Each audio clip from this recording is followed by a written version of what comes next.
ng Pangasinan. Radyo Pangasinan Balita. Dito lamang sa DWJE 88.1 FM. Paborito.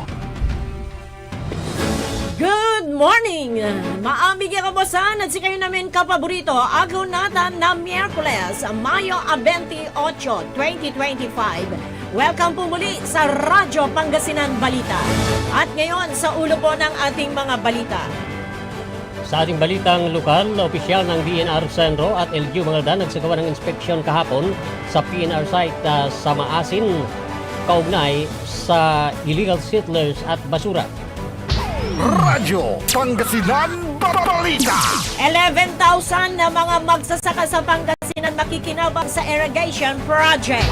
Radyo Sa ating Pangasinan balitang pambansa, Balita. akusasyon ng DOJ sa pagkakaroon ng maraming pasaporte pinalagan ni Roque. Early voting o kaya ay early at mobile voting ipatutupad din umano sa barangay and SK election sa Disyembre ayon sa COMELEC. Radyo Pangasinan Balita. Sa ating pambalitang pandaigdig, Trump naubusan na ng pasensya kay Putin dahil sa patuloy na pag-atake sa Ukraine. Radyo Pangasinan Balita. Samantala, airstrikes ng Israel sa Gaza kumitil ng 46 na Palestinians. Sa palakasan, alas Pilipinas magiging busy na. Radyo Pangasinan Balita. At sa ating balitang entertainment, Vic Soto at Pauline Luna ipinagmalaki ang natanggap na trophy at medalya ng kanilang anak. Radyo Pangasinan Balita.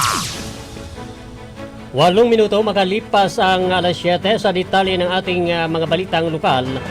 Nagsawa ng inspeksyon kahapon, Mayo 27, ang mga opisyal mula sa Department of Environment and Natural Resources, Community Environment and Natural Resources Office, Central Pangasinan, sa mga kabayan sa tabi ng lumang Philippine National Railway sa PNR site sa Progress, Barangay Maasin sa bayan ng Mangaldan, matapos ang reklamo ng isang pribadong individual ukol sa manoy hindi wastong pagtatapon ng basura sa irrigation canal.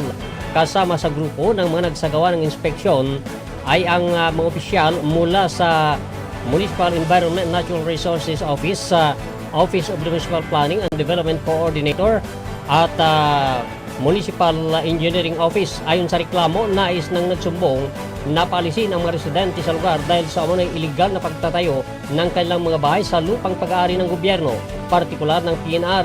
Iginigit din ng nagreklamo ng basura at iba pang waste residuals mula sa mga kabahayan ay tinatapon sa kanal ng irigasyon na anya dumadaloy papunta sa kanyang palaisdaan. Gayunman, batay sa inspeksyon na isinagawa ng Municipal Health Office sa MHO noong nakaraang taon, napatunayang may kapabayan nga sa kalinisan sa nasabing lugar. Direktang umaagos ang wastewater mula sa mga bahay patungo sa kanal ng irigasyon at kalat din ang mga alagang aso at dumi ng hayop pa.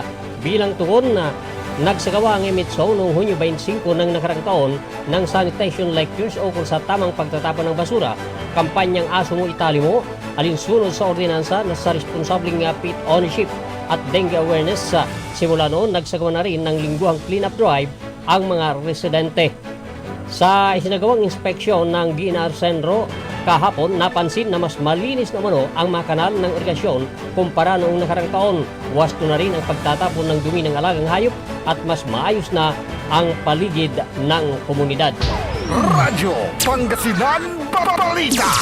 Samantala, 11,000 na magsasakang Agrarian Reform Beneficiaries o kay ARBs ang maaaring makinabang sa itatayong 950 milyong pisong Lower Agnor River Irrigation System o kay LARIS sa Paitan Dam sa Santa Maria, Pangasinan.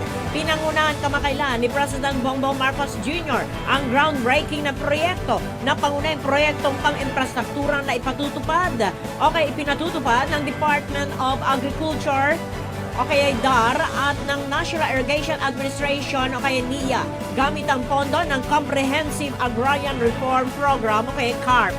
Kasabay ng groundbreaking ang pamamahagi ng 83.42 million pesos na halaga ng farm machineries and equipments sa 7,645 ARBs at 292 ARB organizations sa naturang lalawigan. Ayon kay DAR Secretary Conrado Estrella III, inaasang matatapos sa December 2027 ang proyekto at naglalayong patubigan ang 12,041 na ektaryang lupaing sakahan.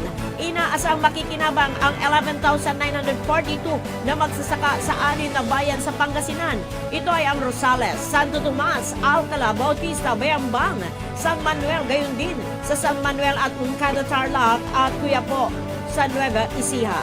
Hindi pansamantalang solusyon ito, kundi solusyon na mapapakinabangan ng mga magsasaka hanggang sa mga susunod na henerasyon, ayon kay Australia. Samantala, ang mga ipinamahaging farm inputs at FME kabilang sa Climate Resilient Farm Productivity Support Project, mayroong 7,645 ARBs at 292 ARBOs ang tumanggap ng 28,000 pakete ng organikong pataba na nagkakalaga ng 23.8 million pesos.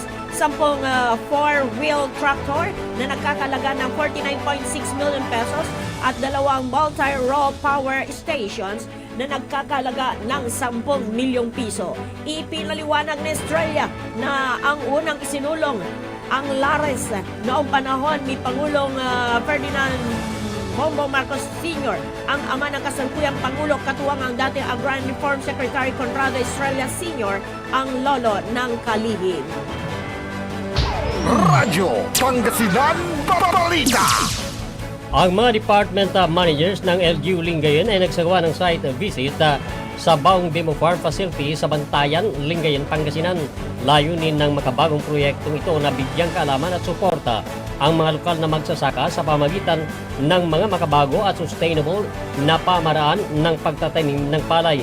Sa tulong ng Municipal Agriculture Office o MAO ay isagawa ang mga pagsasanay upang maiangat ang kakayahan ng mga magsasaka at mapalawak ang kanilang kaalaman sa makabagong teknolohiya sa agrikultura.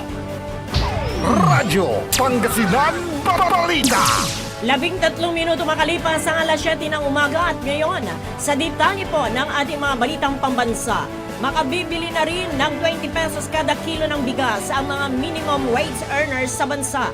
Ito ay makaraang magkasundo.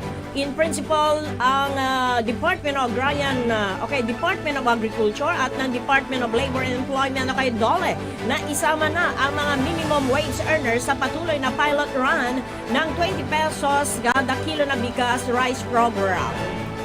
Inaasahan din ng DA na ang mga eligible workers mula sa mga participating companies ay makapagsimula ng maka-access sa 20 pesos kada kilo rice program sa Hunyo. Sa pamamagitan ng programa, ang NFA ay pinapayagan na makabili ng mas maraming bigas mula sa mga lokal na magsasaka.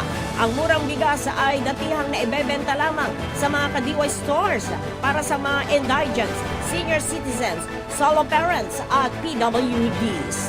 Radyo Pangasinan Balita. Fake news na naman. Ito ang sinigaw ni dating presidential spokesman Atty. Harry Roque kaugnay sa binunyag ng Department of Justice na may 2 hanggang 3 passport umano na hawak si Roque. Itinanggi ni Roque ang paratang ng DOJ at sinabing nagpapakalat umano ang Administrasyong Marcos ng peking balita. Ginit ni Roque na iisa lamang ang kanyang ginagamit na passport at bagamat mayroon pa siyang isang kasalukuyang passport ay hindi na ito magagamit dahil wala na itong blanco na pahina na maaaring tatakan. Nilinaw pa ni Roque na hawak ng gobyerno ng the Netherlands ang kanyang passport bilang bahagi ng kanyang asylum application. Patutsada ni Roque, mag-ingat ang mga Pinoy sa umano'y ipinapakalat na fake news. Radyo Pangasinan Balita. Ipatutupad muli ng Commission on Elections ang mga pagbabago na ginamit sa May 12 midterm election sa idaraos na barangay at sangguniang kabataan election kay BSKE sa December. Sinabi ito ni COMELEC spokesperson John Rex Laudianco sa panayam ng mga mamamahayag. Kabilang sa mga inobasyong ito ang maagang pagboto sa mall at mga prioridad na lugar ng botohan para sa mga mahihinang sektor. Idinagdag ng poll body official na tinititigan din nila ang paggamit ng automated counting machines sa ilang bahagi ng bansa. Sinabi ni Lau Jiangco na magpapatuloy ang COMELEC sa paghanda para sa barangay and SK election na itinakda sa December 1 kung walang batas na magpapaliban dito. Hanggat wala pang bagong batas na nagsasabi ipagpapaliban, tuloy ang paghahanda alinsunod sa Korte Suprema. Para sa pabarating na barangay and SK election, ang panahon ng halalan ay mula October 21 hanggang December 31, 2025. Ayon sa COMELEC Resolution number 11132 na inihayag noong Abril 21. Radyo Pangasinan Balita. Tinatayang aabot sa 1 billion na pesos ang halaga ng hinihinalang shabu ang nasamsam ng mga ahente ng Philippine Drug Enforcement Agency o PDEA sa isinagawang search warrant operation sa isang abandonadong bahay inulat kahapon na nangyari sa Angeles City. Ayon kay PDEA Director General Undersecretary Isagani Neres, sinalakay nila ang isang abandonadong bahay sa Orchid Street, Timog Hills Subdivision, Barangay Pampang noong linggo. Dito bumugad sa kanilang harapan ang hinihinalang shabu na nakalagay sa 155 na transparent plastic sachet na may bigat na halos sa 1 kilo bawat isa. Sinabi ni Neres, ang bahay ay matagal nang abandonado at pangunahing target ng search warrant ay isang Chinese national na kasalukuyang pinaghanap pa rin. Naharap ang suspect sa kasong paglabag sa Section 11 Opposition of Dangerous Drugs Article 2 ng Republic Act 9165 o Comprehensive Dangerous Drugs Act 2002. Dagdag pa ni Neres, konektado ang nasabing operasyon sa bypass operation sa isinagawa ng PDEA mahigit 2 linggo na ang nakakaraan sa parihong lungsod kung saan mahigit 35 kilo ng shabu ang nakumpiska at nagresulta sa pagkakadakip ng 2 suspect na isang Chinese national at isang Pilipina. Radyo Pangasinan Balita. Kung dati pang display lamang, papuputukin na sa maritime strike ang US Navy Marine Expeditionary Ship Interdiction System o kay NESIS, isang American-made anti-ship missile system sa idaraos na kamandag exercise sa susunod na linggo. Sa pahayag ni Philippine Navy spokesperson Captain John Percy Alcos, gagamitin ang maritime strike sa Hunyo 1 at isasagawa ang maritime strike sa Burgos, Ilocos Norte. Hindi naman direktang tinukoy ng opisyal kung ang NMESIS ay aktwal na magsasagawa ng live fire o kay dry firing lamang ang ipapamalas nito. Ang dry firing ay pagputok o kay pagpaputok ng armas na walang bala. Lalahok sa kamandag ang Japan, South Korea, Britain, habang magsisilbing observers naman ang Australia, Bahrain, Canada, France, Indonesia, Netherlands, New Zealand at Thailand. Radyo Pangasinan Balita. Iginit ni Senador Christopher Bongo sa Philippine Health Insurance Corporation o PhilHealth na tiyaking ganap na maipaalam sa bawat Pilipino ang kailang membership status at mga benepisyong dapat makuha sa ilalim ng Universal Health Care o UHS law. Tagapangulo ng Senate Committee on Health and Demography idininigo na kailangan ng matibay na katibayan ng pagkakakilanlan ng mga miyembro ng PhilHealth na malaking tulong sa pagpapalakas ng kamalayan ng publiko sa pag-access ng mga libreng serbisyong pangkalusugan. Ipinuntuligo na sa kabila ng automatic coverage ng lahat ng Pilipino sa ilalim ng Universal Health Care Law, marami pa rin ang hindi nakakalam ng kanilang membership. Binanggit niya ang kamakilang numero bilang mula sa PhilHealth na nagpapahiwatig na nasa 27.8 milyong Pilipino lamang ang kasalukuyang naka-enroll sa programang konsulta o konsultasyon sulit at tama. Upang matugunan ito, isinulungigo ang pagpasa sa kanyang inihayin sa Senate Bill No. 2983 ang panukalang Philippine Health Card Act of 2025. Ang panukala ay naglalayong mag-issue ng simple, abot-kaya at matibay na ID, digital man o physical, para sa lahat ng miyembro ng PhilHealth. kung may isa sa batas ang ID system na ito ay gagana sa ilalim ng National Health Insurance Program na ipamamahagi sa pakikipag-ugnayan sa local government units. Radyo Pangasinan Balita. Naharang ng Bureau of Customs sa BOC ang kargamento na naglalaman ng 1,000 sako ng refined sugar na walang karampatang import permits at clearance. Ang mga nakumpiskang asukal ay nagkakalaga ng 5 million pesos na nakumpiska sa Port of Manila. Kasunod ng pre-launchment control order na inisyo ni POM District Collector Alexander Gerard Albiar. Isinailalim sa physical examination ang 20 20-foot containers at doon natuklasan ang mga laman nitong asukal. Ikinasa ang operasyon sa pagkikipag-ugnayan sa Sugar Regulatory Administration o ESRA, Department of Agriculture, Philippine Drug Enforcement Agency at iba pang law enforcement units. Napatin ang bawat container ay may lamang 500 na sako ng asukal na galing sa Thailand. Ayon sa BOC, walang taglay na import allocation at clearance mula sa ESRA ang mga produkto at wala ring autorisasyon na inilabas para sa pag-angkat na may ito.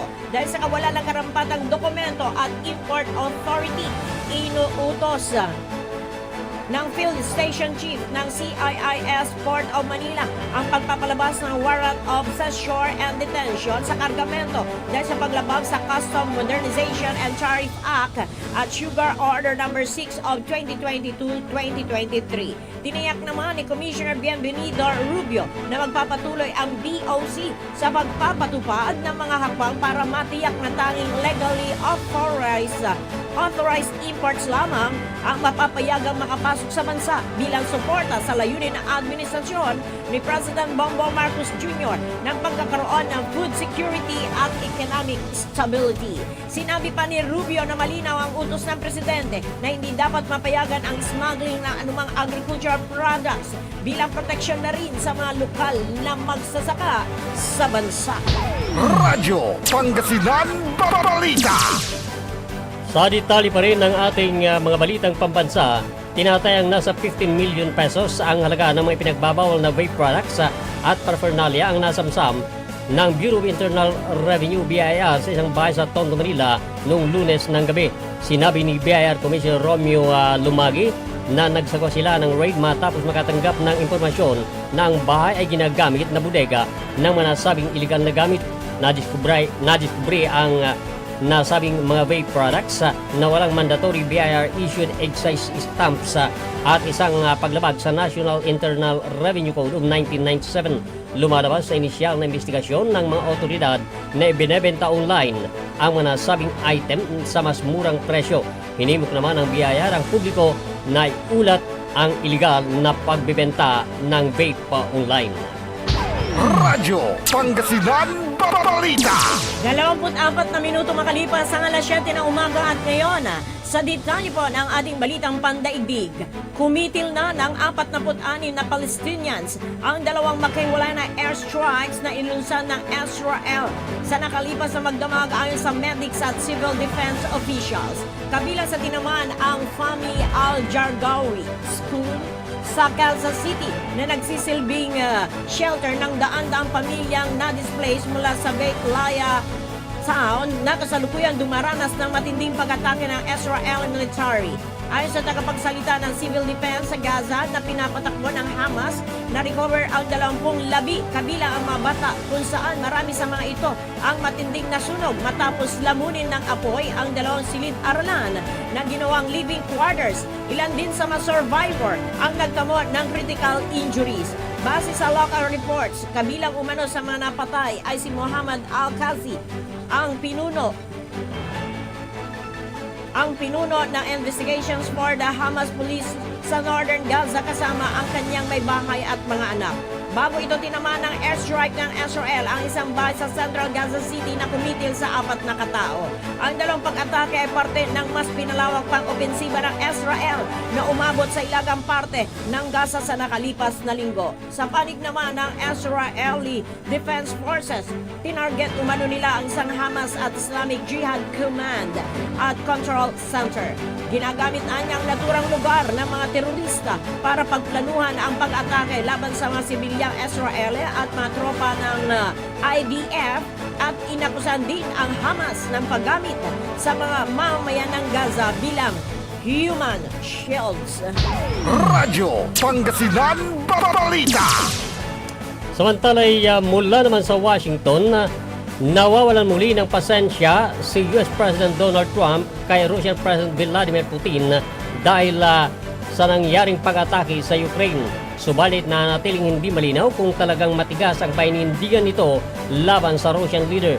Ang Republican leader na si Trump na bumalik sa pwesto noong Enero ay nangako noon na wawakasan nito ang digmaan sa loob ng 24 na oras ay matagal nang kinakikitaan ng pagkampi kay Putin at madalas magsalita ng mga papuri sa huli. Samantala, ang Ukrainian leader na si Volodymyr Zelensky ay madalas na target ng galit ni Trump.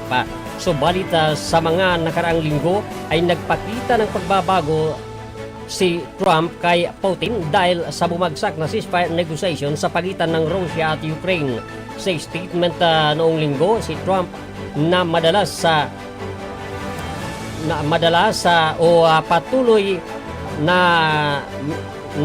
patuloy na panawagan ang mga Republican leaders sa kanya na magkaroon ng mahigpit na panindigan laban kay Putin ay tila magbabago ang tono matapos magpakawala ng deadly drones ang Russia laban sa Ukraine. Ay sinabi ni Trump na nais talagang sakupin ni Putin ang buong Ukraine at pag ito'y itinuloy, ito mano ang magreresulta sa pagbagsak ng Russia ayon kay Trump. Radyo Pangasinan Balita. Sa detalye naman ng ating balita sa larangan ng palakasan, magiging abala ang Alas Pilipinas sa mga susunod na buwan para paghandaan ang pagsabak nito sa FIVB Men's World Championship.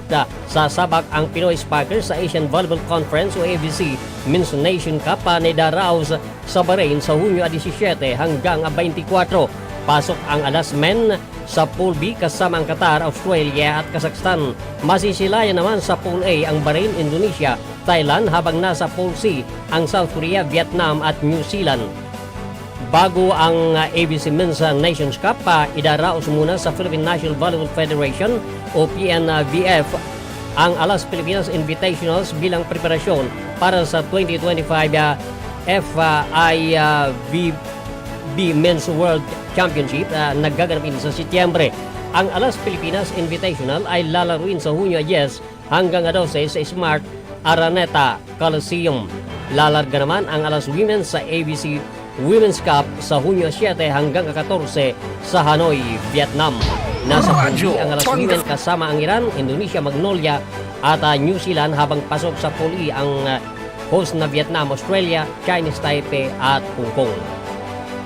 Radyo Pangasinan Balita. At ngayon, sa detalye naman po ng ating balitang entertainment.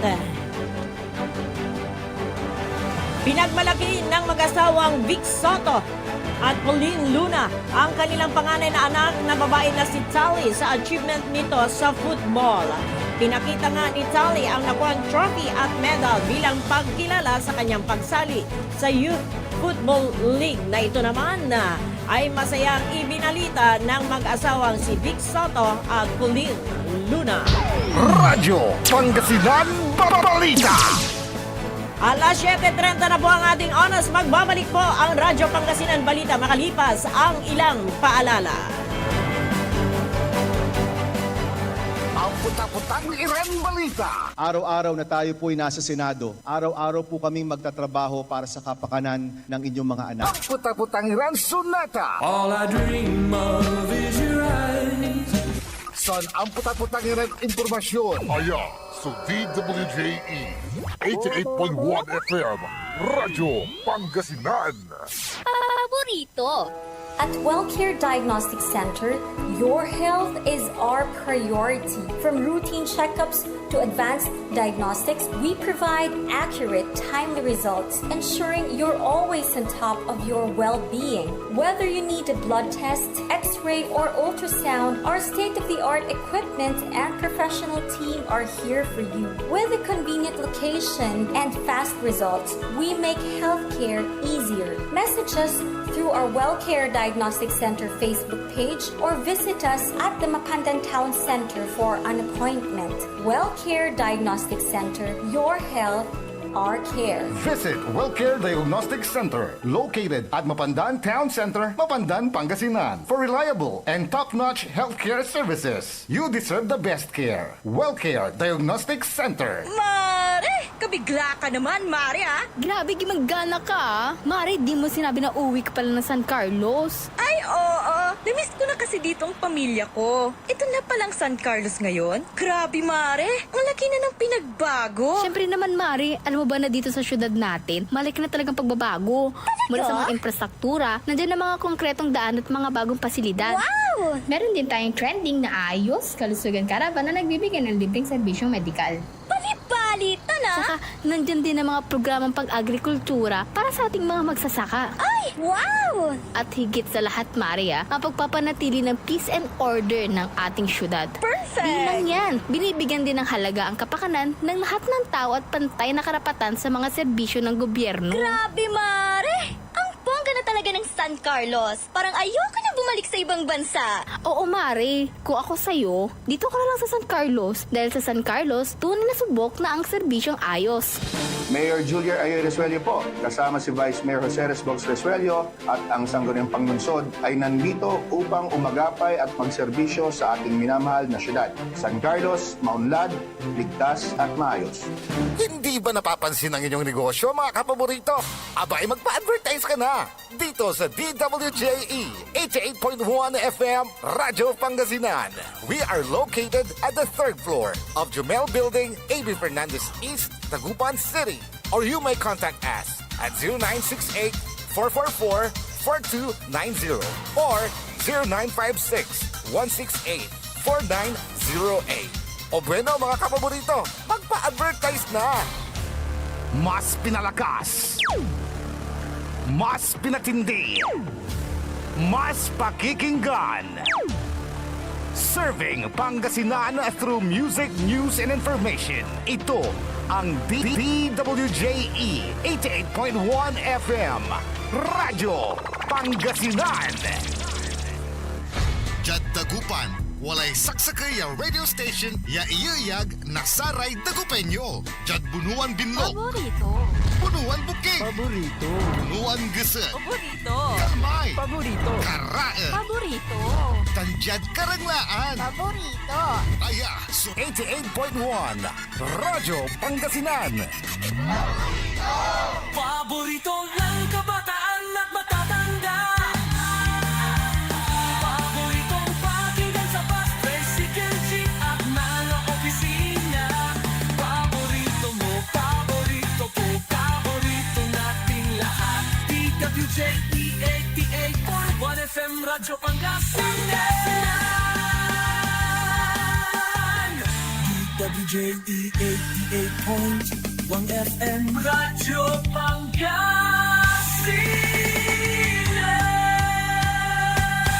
Paborito. Well, walang tila na talumplutan apat ya minutos kasumpalan na alas 7. Tan siyempre si kayo si Mandirgal Sayan di Stasyon, DWJ 88.1 FM Radyo Pangasinan. Paborito. Tan siyempre Jad Sayan programan Radyo Pangasinan Balita. Sa ating pong mga late tuners, muli magandang umaga po sa inyong lahat. Good morning. Mayong buntag kaninyong tanan. At ngayon, atin pong alamin ang lagay ng ating panahon. Sa araw na ito ng Miyerkules sa pamamagitan ni Sir June Soriano ng Pag-asa Dagupan City. Sir June, good morning. Yes, good morning. Para naman talaga ng ating panahon ngayon pong araw ng Miyerkules. Ang Batanes at ang Babuyan Island ay patuloy na makakaranas ng maulap na papawirin na may kalat-kalat na pag-ulan at pag-unog dahil sa frontal system.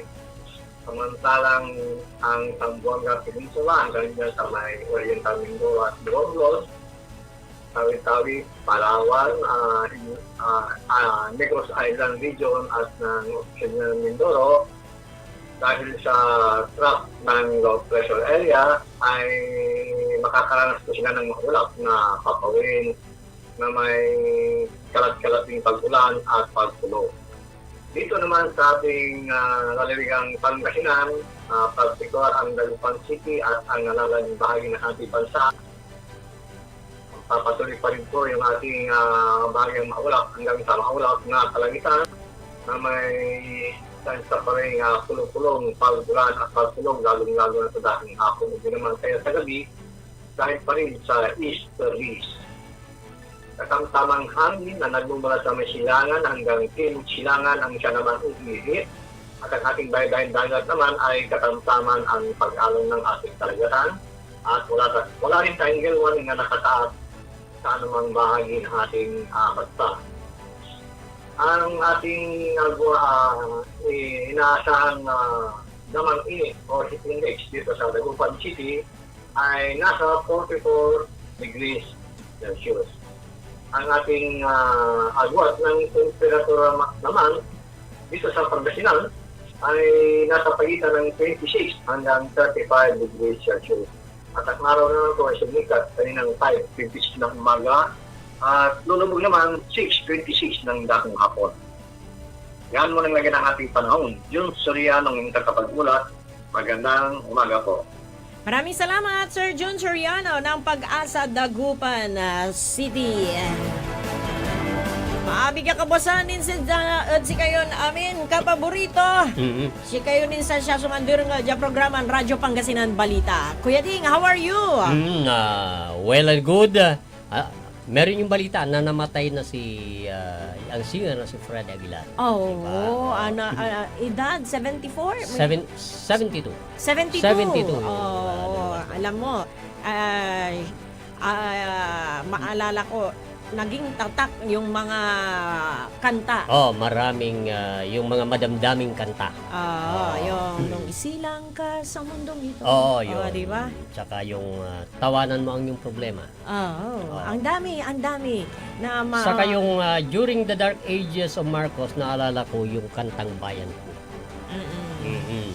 Na tila masabi ko natin na sa mga anti-Marcos noon ay gumising sa diwa ng Pilipino dahil ang ramdam ng Pilipino noon during that dark ages of Marcos ay sinisikil yung kalayaan ng sambayan ng Pilipino.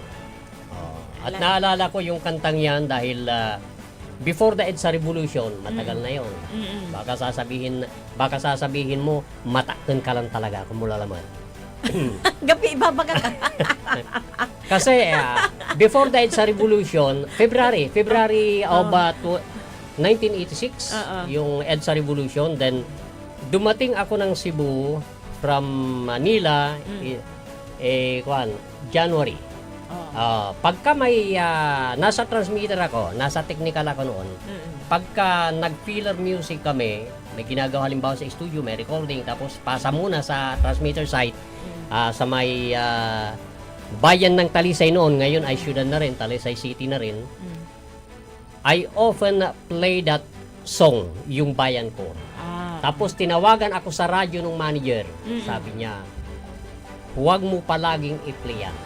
Dahil pag initan yung istasyon, parang lumalabas na anti-Marcos yung istasyon. Sabing ganun sa akin. That was 1986. Talaga, maalala mo talaga. Aga mo ni Kabaw. Natatandaan ko mo ni. Buti na lang, hindi ka galit. Daanin mo na lang. Tawanan mo ang iyong problema. At 3 days na lang. 3 days more to go. Buwan na ng Hunyo. And 2 days na lang. Umpisahan na yung impeachment? Yung ibig mo sabihin? Yung? By June 3 kasi, magkukumbin ang Senado para doon sa impeachment trial laban kay... Pero anong sinasabi yung 2 days na lang? 2 days na lang. O di, Sabado na. Ay, Hi, Kuya Ding. Huling. Huling-huli ka. Magdibid-dibid ka, Kuya Ding. Huling sunata. Huling budget. Huling allowance. Amput-aputang niya balita tan amput-aputang niya sunata. Ay, alam mo, kapag may nawala, may pero may may kasabihan na darating. Ganun. Ano 'yun? If a door closes, another one will open. Another one opens. Another door opens. Akala ko, kapag nakasara ang kapag sumara ang isang pintuan, ang bintana hindi ka na makakalabas. Hindi, ang bintana ay nakabukas. Mapapasok ka pa rin na magnanakaw. Parang kwan yung mga... pero meron din. Yung mga sinasabi mo, parang mga kwan, matalinghaga. Pero open pa rin. Open pa rin. Nasa sayo yan. Okay. Hi, sus, Ginoo. Kuya Ding, alam mo, eto, ang COMELEC ay patuloy na naghahanda. Sa barangay election. Sa barangay election. And October ay magsisimula na ulit yung yung halalan. Pero marami sa ating mga kabayan ang nagdududa pa rin, nagtatanong, akin na tuloy si Ren. Election period pala ng barangay NSK election ay magsisimula sa October up to December 31. October 1 to 7, yung filing ng certificate of candidacy para sa barangay NSK election. Oo, at pinag-uusapan na ngayon daratay wadta na ay sararatay kanto. Tungtungan dala. No supay halimbawa at amay kapitanda at ang batik ni o andila merong mga nanghihinayang. Kasi aramdaman da kunon talaga so panangaro may serbisyo. Panagserbisyo. Pero no ararate ang babatik dita niya ang upit kanda. Arame ang upit kuno pakurong. Kuno. Ay question mark kilad satan. Naka-red mark kayo. Kumbaga sa Agdala ipya ud si Karaso sa may pakurong. Paano sigug ni katalantan ibulsa to. Ande kin ang paano agdala ra ibuto. Tas siyempre so iba maganda. Correct. Para may ang ipudiran. Nasa may watan talamat at pakurong nangyari uniiwas sa klasata na. Ay ganun ba? Hanggang siya mood. Bakit kaya? Pero palapit kasi yung barangay election May ngayon magtatapos na 3 days na lang June na. July, August, September, October. 4 months ago filing na ng certificate of candidacy. 4 months na lang. Ang bilis kaya yung 4 months, Kuya Ding. Ang bilis yan. Di ba? Kaya bumibilis din ang pagtanda. Talking of barangay election, talking of barangay, dyan sa amin, yung barangay fiesta ay gaganapin sa 30-31 daw. At may mga iba't ibang aktibidad. Sabi nung iba, mamasya si Kapitan. Siyempre, first term to natan, manasing gerlay election. Expect magiging bongga yung selebrasyon ng yung barangay fiesta dyan sa amin, sa barangay Baluling. Nagkalalo la, wala ray. It will be 3 to 4 cornered fight kung kandalat Ay, gano'n. Hindi lang one-on-one, pinag-uusapan na kung sino yung mga tatakbo na posibilidad. Kasi yung mga nanalo din nung midterm election, may mga kanyang-kanyang manok na yan. Naman, may ikon sila. Akalirada-latan. May itulak damat. Kasi itong mga nasa barangay, tsak na tumulong din yung mga yan. Naman.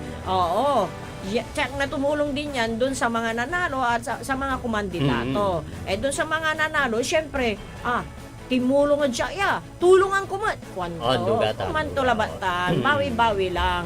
Singa atamatin, ang pinapakureng, bawi kami magsika, may kaibuto. Aratan, so... Bawian. Ay, sus. Na rin nagawa. Pero wag tayong padadala doon sa Marites. Baka chismis lang naman. At sinisiraan lang naman yung isang tao. Maging mapagmatsyag tayo. Wala rami masyadong maduda. Alam mo kasi akasabid si Karaso pakurong sa ibabagara imbulsa. Meron kasing mga tao, Kuya Ding, na kapag nagsalita parang totoong-totoo talaga. Yung bang bawat salita niya parang talagang makatotohanan. Agay atan may ibabagar ya to agay lata na to. Numan salita singatro kun la. Singatro. Sabay sa Aliwan Singa Falls. Okay, maging maingat ho tayo, mga kapaborito. Mahirap yung basta-basta ka na lang naniniwala doon sa paninira. Oo. Ang hirap maging biktima ng fake news. Kaya- ang hirap maging biktima ng paninira. Oo. Kaya yung mga nakaupo dyan na mga barangay officials, maging mga yung mga SK officials, it's about time na itong natitirang ilang buwan pa bago mag-eleksyon, you have to make up. Oo. At saka Kuya Ding ka mo, napakaselan yan yung sa barangay. Bakit ka mo? Magkakamag-anak yan mismo. Magkakamag-anak. Magkakabarkada. Magkakapitbahay yan. Oo. Kaya dapat maging matalino ho tayo. Naalala ko tuloy, meron yung eleksyon noon, dyan, may barangay dyan sa San Jacinto Yasay ng laban at barangay kapitan sang Katulangan. Gano'n. Agtumot labay ibu ka siguro, may manugang kabusulti yan. Katulangan to. Because it's politics. Oo. Pero ang maganda yung maging sports ka lang. Kahit dito sa Dagupan, di ba mag-asawa? Nangyari Alam dito. mo, Kuya Ding, yan nga yung, sabi nga ng COMELEC, ito yung mas masela na eleksyon, yung barangay and SK. Kasi magkakabarangay kayo, iisang barangay kayo. Magkakapitbahay, magkakamag-anak. At talagang magkakakilala kayo. Unlike yung mga kumandidato noong midterm election, nakikipagkamag-anak. Pero itong sa barangay, ay kabat mo talaga. Kabat mo talaga kasi saksakya barangay. Oo, kaya nga Kaya heto, mas maging matalino tayo. At huwag tayong padadala dito sa yung taayan ka na yung kinya masiblet. May yung bang dala ng init ng ulo. Huwag naman sana. Maging kalmado lang tayo. Lilipas din yung eleksyon. Pero sabi nga, minsan lang natin ginagamit yan. Diyan tayo nagkakapantay-pantay. Kaya maging kalmado pa rin po ang bawat isa at maging matalino. Umiwas na ho tayo sa mga gulo. Umiwas tayo sa gulo. Pagdating ng eleksyon, syempre alam nyo na yan, hindi mawawala yung pakurong. Yan na naman. Pakurong pa rin. Talaga hindi mawawala yung word na pakurong. Pakurong, oo. Ay, sus, Ginoo. Parang parang yung election is synonymous to pakurong. Kasi pagka nagkaroon ng eleksyon, meron at mayroong pakurong. Hindi, yun yung panahon daw na masaya silang magbibigay. Oo. Kasi syempre, may mga susuport sa kanila.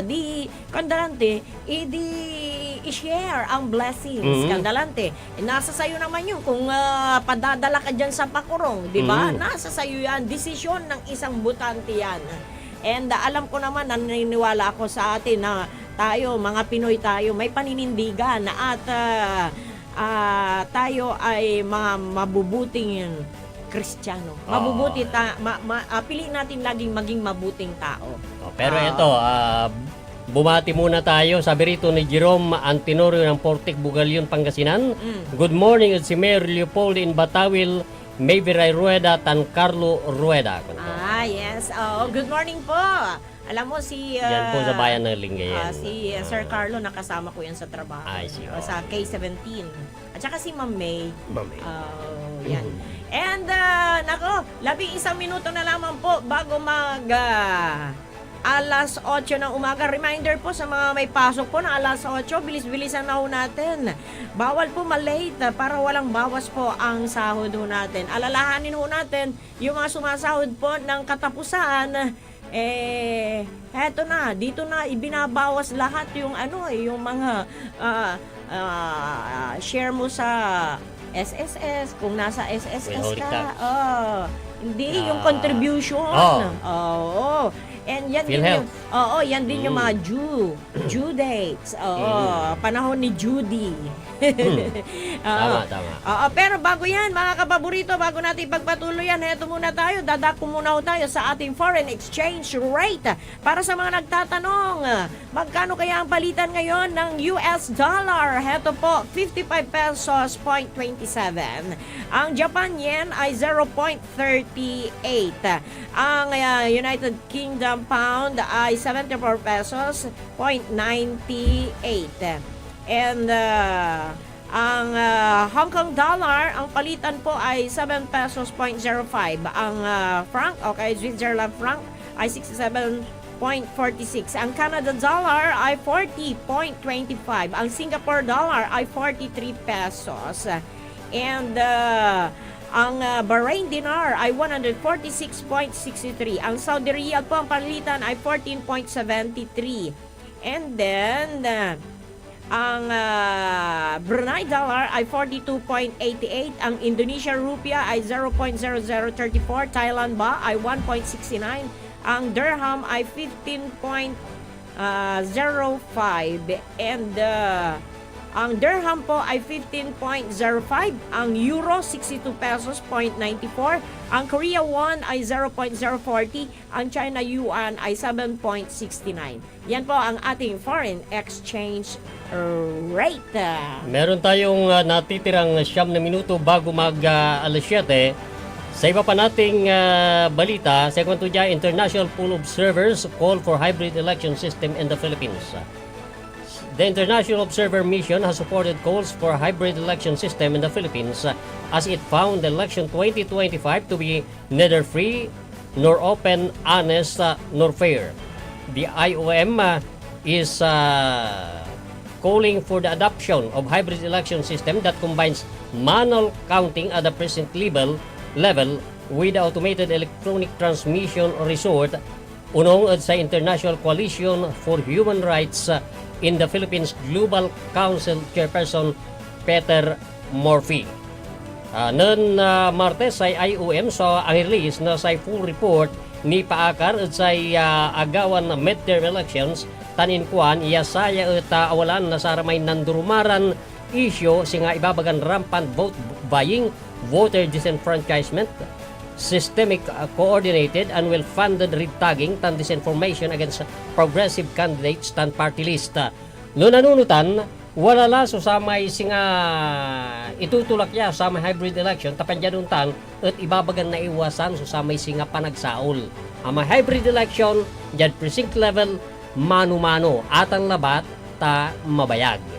Insan walay imunala ya statement na COMELEC, I guess that was April, ang gapo sa pondo na COMELEC at panggawa na sa may hybrid election. Na siyempre mas singa siguro mas dakil so sa may manpower yan nakaukulan no mano-mano. Pero yan naman, wala namang masama kung yung mga nagsusulong na yan. Dahil tsaka yung humiling. And meron tayong mga kaukulang ahensya para makapag-desisyon dyan kung kailangan, di ba? Insan sa isakoy rason no akin at wala ra so sa may agawan malfunctioning na automated counting machines at sa may apalabas ya election base at sa may report. So aganta labat no by 2028 at nagawatan or not. Okay. Alas 7:53 na po ang ating oras at ngayon dadako naman po tayo tungkol dito sa pagpaplano. Alam mo Kuya Ding, parang yung bang kagaya ng ating gobyerno, 'di ba? Meron na siyang plano para sa pagpapatakbo itong after election. Kaya nga meron silang mga mandatory resignation. Yung mga cabinet members. Kasi courtesy resignation. Kasi aayusin. Dahil lang naman tayo gusto natin maging maayos at para matumbok yung goal ng bawat kahit tayo namang individual, meron tayong mga goal sa buhay natin. And yung pagpaplano nasa atin din. Sa panahon ng sakuna naman, meron din pagpaplano na kailangan lalo na ngayon. Tag-init, biglang uulan. At etong mga darating na panahon ay tag-ulan na tayo. Tag-ulan na, gusto man na natin panahon na ng habagat, panahon ng pagbaha, panahon ng bagyo. Kaya napakahalaga yung merong kang plano. And iba talaga yung may plano. And isa sa magandang plano din ay yung escape plan ng isang pamilya kapag may sakuna. Alam mo, naalala ko ito, kaya gusto kong i-share, Kuya Ding. Kasi yung mga anak ko nung maliliit pa sila, ngayon malalaki na sila nasa legal age na sila lahat. Nung maliliit pa sila, lagi kong sinasabi na kapag merong ganito, lalo na tabing dagat kasi ang bahay namin. Oo. At kahit hindi sa tabing dagat, hindi mo alam, di ba? Eto nga lang, may mga biglaang paglindol na nangyayari. Di ba, hindi natin alam yung mga pangyayari. Kaya napakalaga na merong plano din ang bawat pamilya tungkol sa bagay na yan. At ito ang ating ibabahagi. Sa panahon ng sakuna, ang pagiging handa ng buong pamilya ang pinakamabisang depensa. Tama yun, di ba? Oo. Kaya ito po ang isi-share namin sa inyo. Mga hakbang upang gawing mas epektibo ang inyong escape plan kapag may sakuna. Eto, alamin una ang paligid. Tukuyin ang ligtas na ruta at mga panganib. Oo. Pangalawa, maghanda. Isama ang espesyal na pangailangan ng bawat membro. Pangatlo, alamin ang resources, evacuation centers, hotlines at tulong mula sa komunidad. Planuhin ang tagpuan, magtakda ng lugar kung saan magkikita-kita. Sa panahon ng sakuna, laging handa ang pamilyang may plano. Di ba? Naalala ko tuloy yung may kalamidad. Naalala mo yung bagyong Cosme. I guess that was 2008. Yung misis ko, saka ako, nasa kapilya, worship services. Nung pag-uwi, hirap na kami talagang umuwi dahil nagliliparan na yung mga yero. Ngayon, nung pag-uwi na, inisip ko kung paano kami makakauwi. Doon sa dadaanan namin, may malaking puno ng mangga. Takot na akong dumandon. Baka biglang mabuwal o kaya may mabaling sanga. So, nag-shortcut na lang kami. Tapos inoobserbahan mo yung sa paligid mo. Yung hampas ng hangin doon sa mga punong kahoy. Baka pagdaan mo doon sa tabi ng punong kahoy, bigla kang mabagsakan ng nabaling sanga. Pagdating, nakauwi kami. Sa awa ng Diyos, nakauwi kami. Alam mo, pagdating namin, yung 4 na bata, nandun sila lang, medyo maliliit pa sila noon. Ang sabi nila sa amin, nun angga po kayo, handa. Nampikasi kami, handa. Ibig sabihin nanalangin. Sabi ko, sinong nanalangin sa inyo? Kanya-kanya na lang kami. Sabi gano'n. So parang natatouch ka, kumbaga. Kasi alam nasa panahon ng ganung panganib. Alam nila yung unang dapat nilang gawin, yung manalangin. Mag-pray, di ba? Kasi hihingin mo talaga ang tulong ng may kapal. Di ba? And yun ang napakaganda. And syempre, tama rin yung ginawa nyo di ba? Nag-observe ka muna. Alam mo yung paligid mo. Kaya yun, kabisaduhin yung paligid din. Napaka-importante. And yung bang alam mo na, kaya napaka-importante yung nagkakaroon ng sapat na oras o kaya family hour family hour kasi diyan hindi lang ang pinag-uusapan ay problema. Kundi yung mga plano, yung bang aalamin mo ano nang nangyayari sa anak kong ito kasi tayo lalo na yung ang bawat isa mag-open. Diba? Ito nga tayo ngayon ang mga babae karamihan na nagtatrabaho na rin. Tama yun. Kasabay si tatay na nagtatrabaho. Kaya kuminsan yung oras ng trabaho, karamihan 8 hours yan. Di ba? Kahit yan, work from home yan. Merong mga, karamihan sa mga work from home, nakatutok yan sa computer. Din, may oras din yan, hindi yan basta-basta ini-istorbo. Kasi may schedule din. May schedule din. Pati yung mga nagnenegosyo, syempre, kailangan din tutukan yan dahil kapag hindi mo rin tinutukan yan. Kahit sa bahay, yung isang anak ko may pagkaminsan meron din siyang work from home. Kaya sa pag nang umpisa, ipang pangasiwa, kayo maingat. Akarapod laptop. Kaya napaka-importante yung magkaroon ng family hour yung sa araw-araw. Pwedeng kahit simpleng kahit 15 minutes lang. Di ba? Mananalangin tapos mag-uusap-usap ano ba ang ganito ganyan. Lalo na kapag may problema, dapat pinag-uusapan and open ang lahat at dapat maging open-minded ang bawat isa sa atin.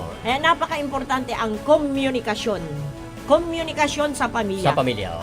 At higit sa lahat yung komunikasyon. Yung pagiging open sa bawat isa. At higit sa lahat ang komunikasyon natin doon sa itaas.